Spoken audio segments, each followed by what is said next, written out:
like my left testicle went enlarged. And then literally, remember when I went into the doctor looked at me and went, like his face just dropped, like his jaw dropped. He went, "You need to go to A&E again."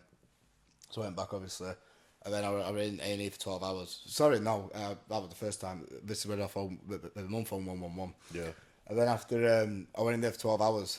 And then after, because I was getting that bored and I was in that much pain, I had to go and get, what's it called? You know what the test for pregnancies? Yeah. You have a scan? Yeah. I forgot what it's called again now. Ultrasound. Ultrasound. I had one of them. And it felt weird. And then after I'm laid there with a piece of tissue over me, you know, and then after I looked at the screen, so I thought to make things funny, I'll ask him if it's a boy or a girl, and then I said, so what is it? Is it a boy or a girl? He went, a boy. So obviously just just make things fun, but Yeah. like I think that's another thing. Like I did joke about too much with addiction. Like I joked about it too much that I didn't realise it was Sam. Yeah. But then after when I came out, I gave me different dose of tablets. I didn't work for about 2 weeks, but I was bored at home. Yeah.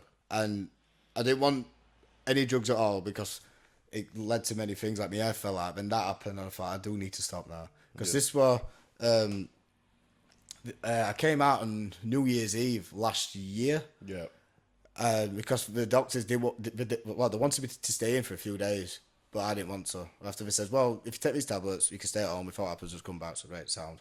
And then since that, you know, well, no, it was mad though, because like obviously it led me to I went in hospital twice to try and take my own life from drugs, because obviously like staying up for days on end, and then obviously with sleep, like insomnia and that, and just staying awake and doing drugs, I started to see things like, I mean, like that, like just like a little, like an image going, what's that, you know. Then after the next thing, I just thought I can't be asked with this, so rather than like asking for help, I just thought this is like the easiest way out.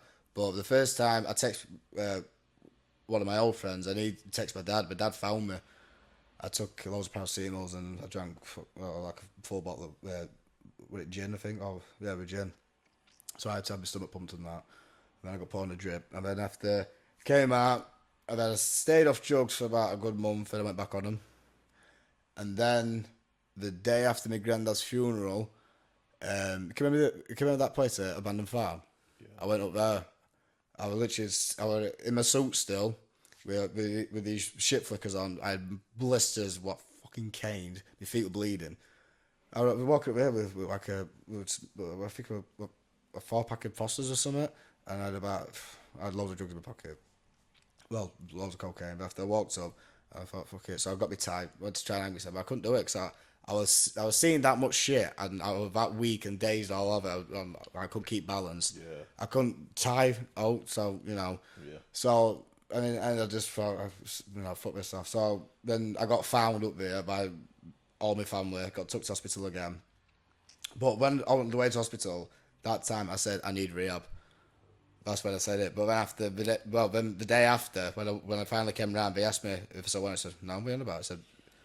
After they said you said yes, you wanted it. I'm like, no, I didn't. So yeah, rehab's not free, is it? No. How much? It can be if you put yourself on the waiting list. Let's be realistic now, like. But if you need, like, no one can wait. No one can wait. Like, there's people in the meetings who there was one person who I know who said he needs to wait 10 weeks. I thought, yeah, but them 10 weeks. I mean, even a day, or a minute or a second, anything can change just like that. So for me, when my mum asked me on the Friday if this was this year on what day did I go in? January, February, March, April. I went on the 5th of May. No, the 6th of May, and I came out on the 8th of June.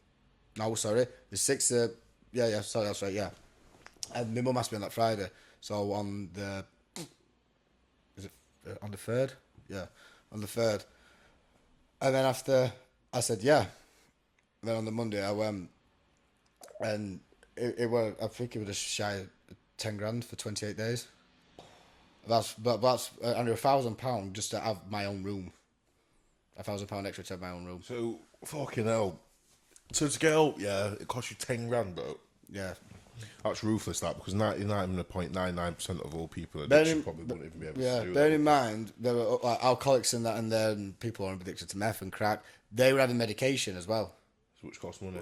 Which was no, it's the exact same. This is the thing I don't get. It was the exact same price. Yeah.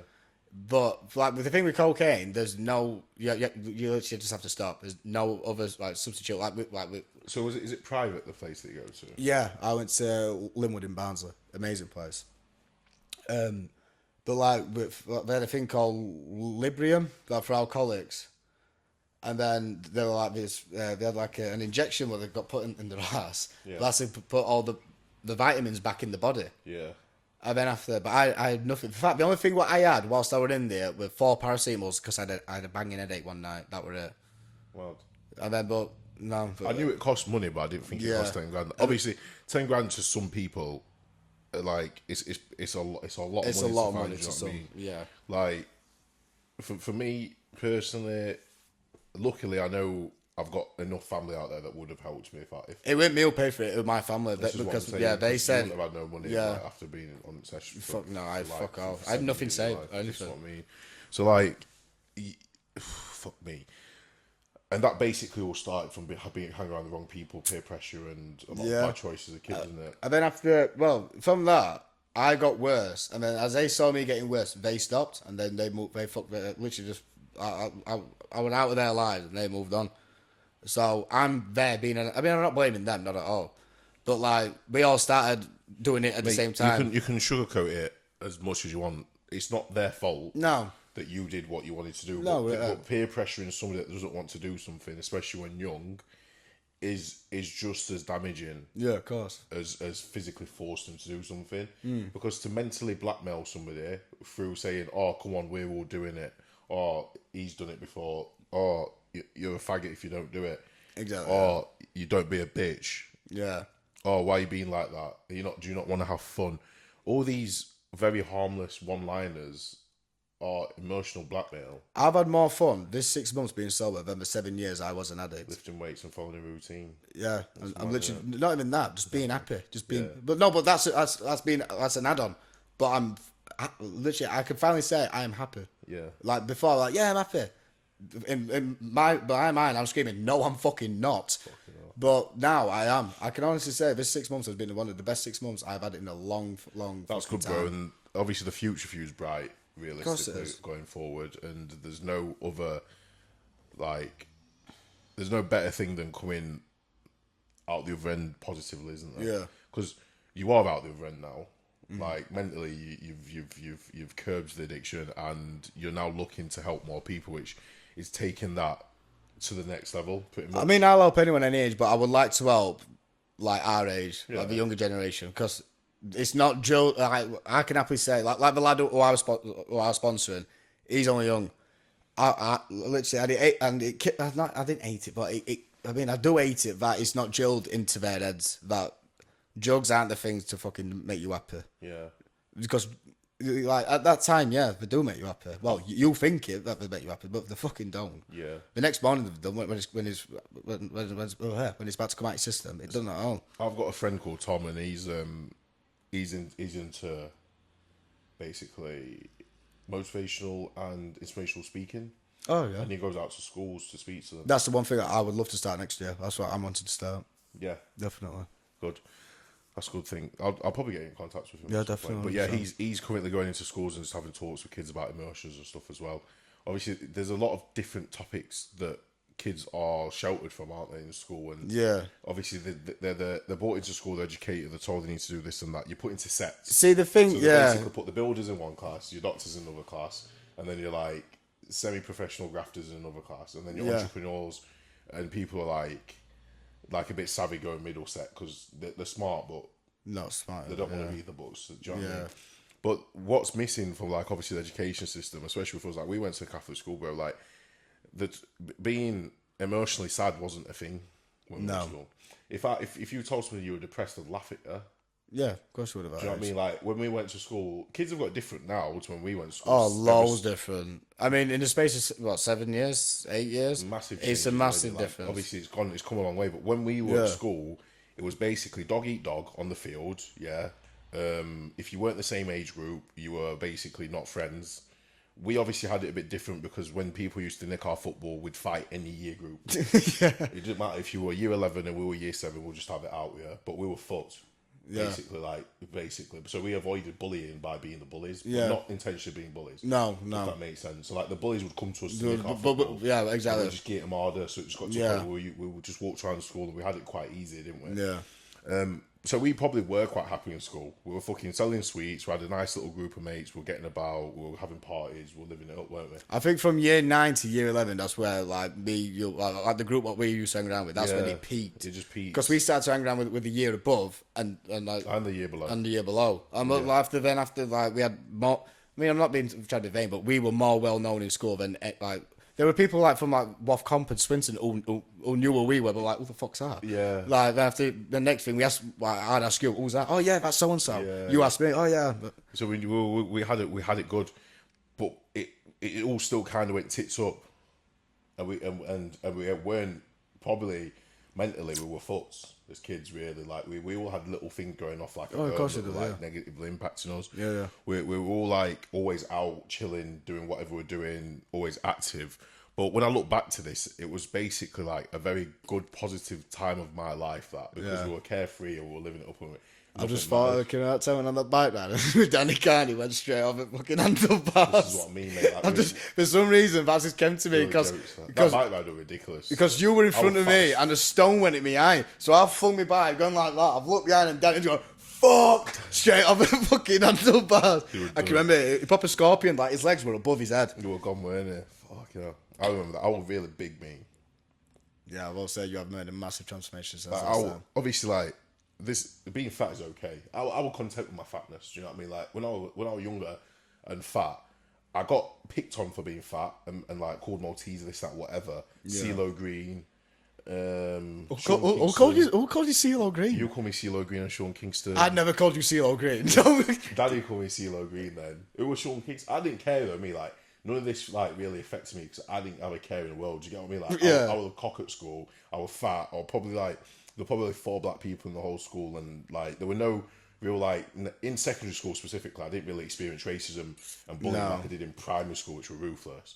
So like we had it all right. We didn't really peer pressure each other into doing stuff. No, we all just used to sit around in a circle and say, "Let's fucking do this," and we just no questions asked, no consequences, just do it. But then when that disbanded, and then I went into my next group of friends and stuff, it were kind of like it were a bit different because it's trying to adapt to their nature, to something different. And obviously, we lost what we were used to, which was quite relaxed, very chilled, whatever. And then I just went into something different where. Yeah, I wouldn't say it was peer pressure so much into like making me have to do certain things that I didn't want to do because it was all a choice. And like I enjoyed it at the time. Yeah, of course you do. For whatever reason. But if you're young right now and you're like living in an era where you're living and you're like in a group of people where you feel like you're being peer pressured, like what advice would you give somebody now that's like in this position where like they're knocking on the door of going and being forced into probably taking. Well, they're getting forced into something what they would want to do. Not forced. Well, it's still their choice. So like, peer pressure. They've just been to a party yesterday, and one of their mates told them they were pussy if they don't try this, and they tried it. What advice would you give somebody like that? One, they're not your friends. Definitely fucking not, because I mean, a friend helps you through anything, and I mean, be anything. Like. I mean, I didn't really speak to anyone about my addiction because no one else understood it. Yeah. I mean, there's some people still don't, but I can explain it now. There's like the ones that, like I said earlier, they're the one who was trying to peer pressure you. They're the ones who were scared. They're the ones who was being a pussy. Yeah. You're being a bigger fucking person by saying, no, I'm not doing that. You can say what you want. Yeah. I mean, like when people say, oh, I mean, like, no one ever used to say to me, like, say, oh, because like, if I had half a gram and someone used to dare me to have the full thing. Oh, yeah, watch this. Do you remember being in school once and I nicked a bottle of Tabasco? Were you there? You fucking bought the Tabasco in. Well, like that, I gave it you. Do you know what I mean? I remember being in a... But basically, anyway, I'm tangenting anyway, but I once nicked a bottle of Tabasco and just started. It didn't affect you at one. Not a single bit. No, but I had it and I'll cry my eyes out. Because I've peer pressured you into it. Obviously, one thing that most people will struggle with is having a good supporting network. Yeah. Because you had a good supporting network in your family, didn't you? Yeah, too, yeah. So there's people out there, obviously, that are suffering with addiction in situations that they can't help, they can't do anything about, and they don't really have anyone out there to help them. There is always help out there. Exactly. Like, if you are one of these people, you can ask me for help, and I will help you the best I can. Yeah. And vice versa. I'm pretty much sure that they can ask you as well, of course can't you can, they? without doubt. So, if you are out there right now and you're struggling with addiction, you're in an unhappy life circumstance where you don't actually know what to do, fitness related or not, like whether the gym's the answer for you, whether you want to be a footballer, whether you just want to work 9 to 5 and get out of the shit that you're doing, all you have to do is reach out to one of us two for some sort of advice, and we will be there to listen and help you. No questions asked. Nothing goes any further. We will just give you any help and support we possibly can do from our past experiences. Obviously, as a young adult right now, it's very hard to know what you're doing, to know if you're doing the right things, to know if you're doing the wrong things. So, just as a take-home point, be careful of the friends and the circles that you keep in. Be very, very cautious and very aware of people that peer pressure into doing things that you don't want to do because they're not really your friends. And if you're currently unhappy with like a certain substance that you're taking or a certain routine that you're in, you have to want to change before you can change. So, like, what would be the first steps for one of these people, would you say? The first steps is actually finding help. Like, the best thing like, obviously with the meetings for me, like, I speak to other people who've been through the same shit as me, so it's an understanding level. Rather than me just going to my dad or to my mum, but I mean, like, you can't tell them so much because I mean, like, there's still things I ain't told my parents because obviously if I did, they'd just fucking panic. Excuse me. But like, obviously, like having a sponsor, that's a supportive network. Like, obviously, sorry, my sponsor understands me every bit what I've done because it's the exact same thing. The same emotions, the same mentality, everything. Been there, done that. Exactly. So, I mean, like, exact same way being a coach, you know the things to do to make them better, like body-wise, eating-wise, everything. So it's finding, like, there's so many options out there now. There's so much help out there now. Like, literally all you have to do is, I mean, like, literally pull out your phone and just type in. I mean, if you're an alcoholic, if you're like, I mean, like, the meetings I attend, it's Cocaine Anonymous. We accept anyone. If you're an alcoholic, whatever drugs you've took, crack, coke, anything. There's also NA, which is for like, I mean, it's all different, but it's all the same, like the same partnership. Yeah, bracket, exactly. So there's like them, but like if you like depressed and everything, well, like just like there's so many people out there who will relate to you if they're willing to open up themselves. Yeah. So, but there's so many options out there now, without a doubt. So, and one of those options is to speak to us if they need yeah, to. I mean, my phone's always on. I've got, it's my time. I'll give anyone Obviously, my time. I'll tag your socials on this video so people can find you. Yeah, of course if they they can, want to speak to, they can do. So what we do then, just because of time and you've got a schedule, you need to go to the gym now, don't you? Yep. And then we'll pick this up after you've trained. Once again,